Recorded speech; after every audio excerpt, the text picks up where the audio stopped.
not equally rich. Anyway, me and Kashif Saab are. His wife is a teacher as well. You see? So it was a smart move to choose a wife who was a teacher. So falling in love is also a conscious activity. Mind it. Anyways, it was a tactic on my part that how I can move. I want to write books. How can I move to my next book while staying intact in my own academic career? I started writing papers in a particular dimension, and I knew these papers are books. They are going to be part of one book. So I was publishing papers for academia at the same time planning a book. And here comes this book. Those of you who want to contribute because they cannot yell out, they cannot burst their lungs out. You have no other way out but to contribute through these literary activism by contributing through books. And if you are smart enough, like me, which I am not as much as I'm claiming myself to be, you can publish a series of papers and later on turn them into books. And that is what our academia accepts. So these are 6 novels which I have critically appreciated. We as critical, as critics, do not have to outrightly bust out the literary works that we read. This is bad work. I don't like it. Fine. What is the need of saying that? Our task is to appreciate. And if you really want to teach a lesson to the authors, like I have tried to with one, Kamala Shamsi. Have you heard the name Kamala Shamsi? Yes. Kamala Shamsi's Home Fire. She has, say 15 or 20 days back, she has published her latest novel, The Best Friends. Prior to that, her novel came in 2017, Home Fire. Now, Home Fire is actually a retelling of Antigone. As by virtue of Usman Ali Saab, Shahjahan, you know about Greek literature. So, I was wondering, I can, if you allow me time, I can spend till night, I can talk about Greek literature. I do not read drama, but I have immense interest in Greek mythology. And these are my fingertips names, like Agamemnon, right? Troy story, and there are retellings about them as well now. So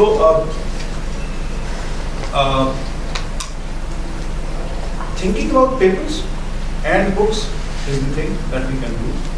And I was talking about Kamala Shamsi, that Kamala Shamsi talks about Antigone in modern context. And I have talked, that is the most cited paper that I have published till now.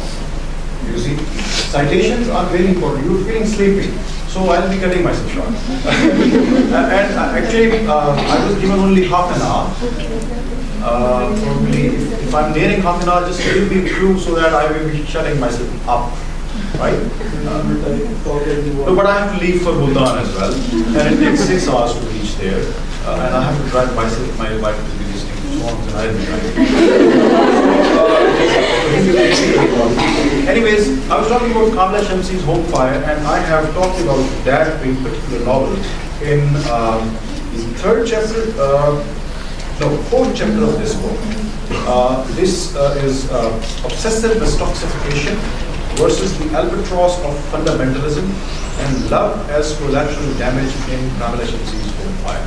This essay is particularly about, it goes beyond the Antigone. You are well aware of Antigone and her plight, that how she was fighting for her brother's burial, right? And she was talking to Creon, her uncle, maternal uncle, to allow her to bury her brother within the folds of the territory where he has actually originated. But this is the story of Antigone, if I'm correct. But here, in this novel, she fixes that story on a Pakistani context in a very innovative manner. And this is one of the best novels that I have read. Prior to that, her other novel is Burnt Shadows. Yes. Right? That's a wonderful novel.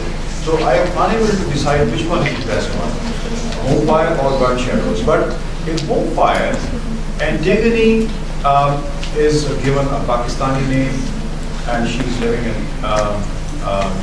England. And Creon becomes the the internal affairs officer of Britain, who actually decides about that whether visas can be given or not. Like, he's an official, and she falls in love with Amon, not Hamon, Haman, Amon, and Anika. Antigone is Anika. Anika's sister is Ismene,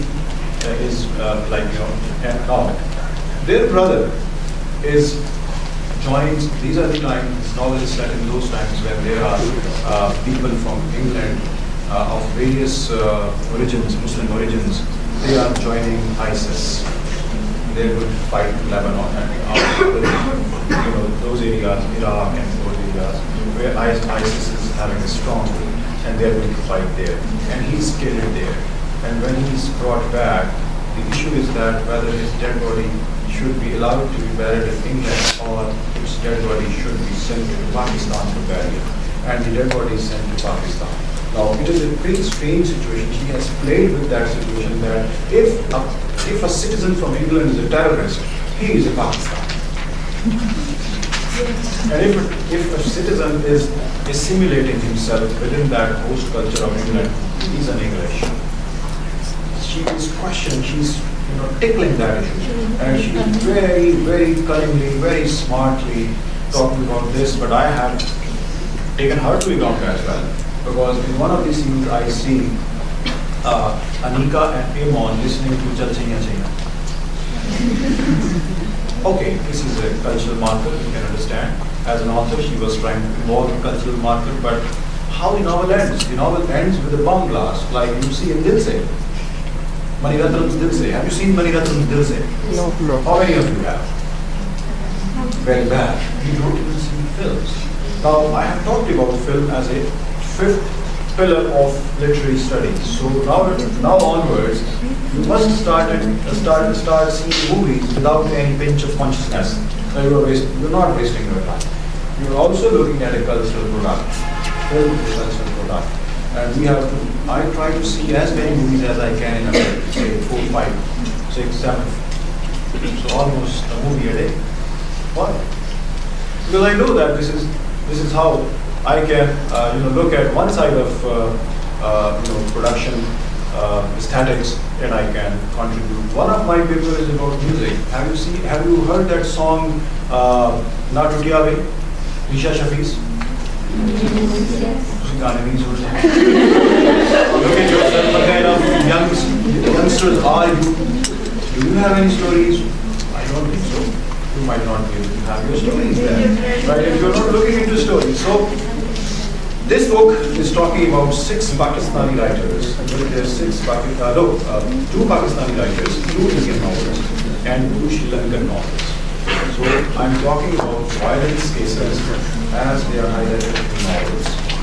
And in India, I have looked at 2 writers. One is Sanjeev Sahuta. Sanjeev Sahuta's first novel was published in 2010. The other one was released in 2015, which is the center of my studies here in this book. And I talk about that novel from the perspective of minorities in India, as how chamars are treated, and even they are not given any scope of finding a true love if they try to love somebody out from their caste. So, in a way, I'm trying to take cleaners, Indian society. And the other work that I discuss along with this book is The Mystery of Utmost Happiness. I hope that you are known to this text as well. Yeah. There is one lone voice. Which one? Who said yeah? Well, it was my ears. Anyways, there are a lot of latest work, around, and we need to address ourselves to that portion.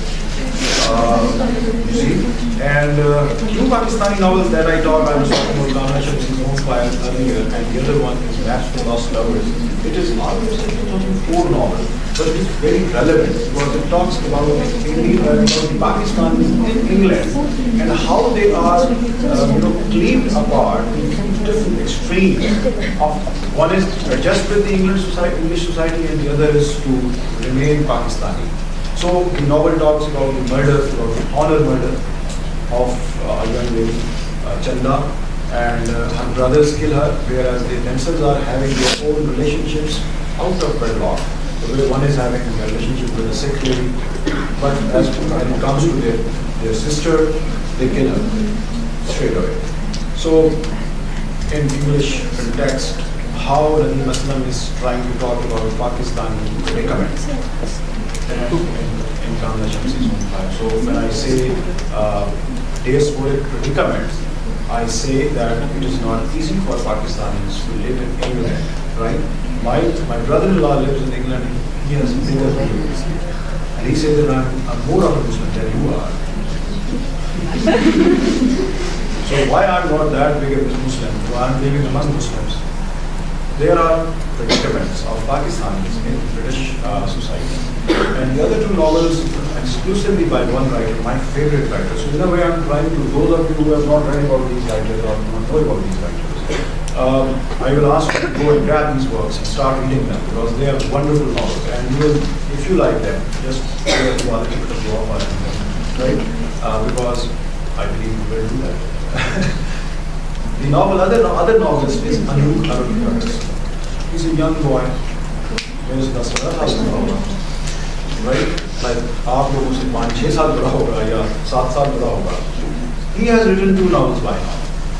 The first novel he published was in 2017-16. Story of a Greek Marriage.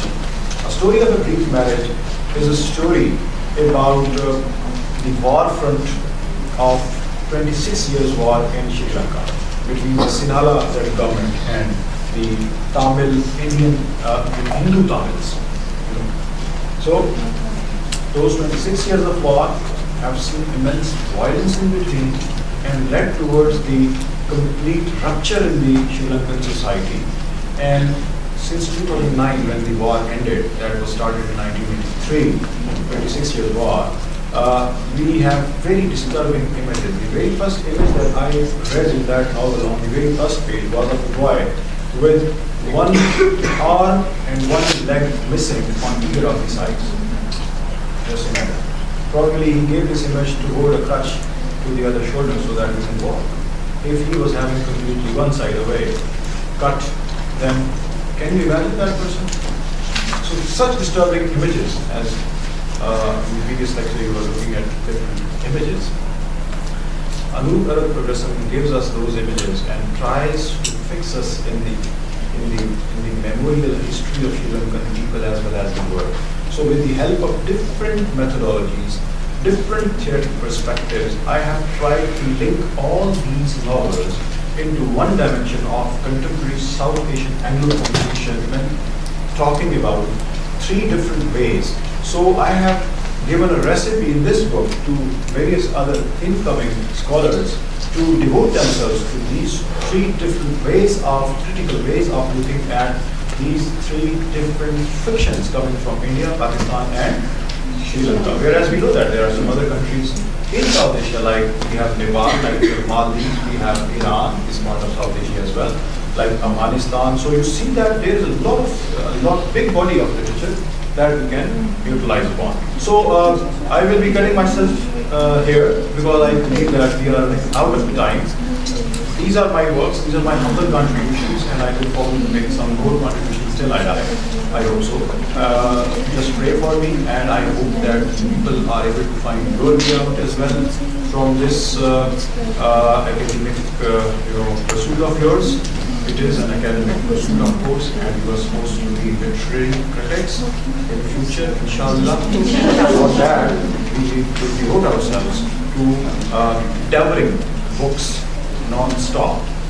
Then you will be able to, inshallah, do your part. So thanks for being patient with my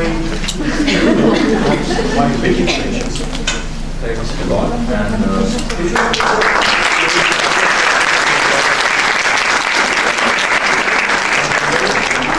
But I hope that these are not the official claps. We have at the end of the meeting. If you have any questions related to research, difficulty you may have in presenting your research, anything like that, please feel free to ask. No? No questions? That gives me an easy exit. Yes. Thanks. Thank you.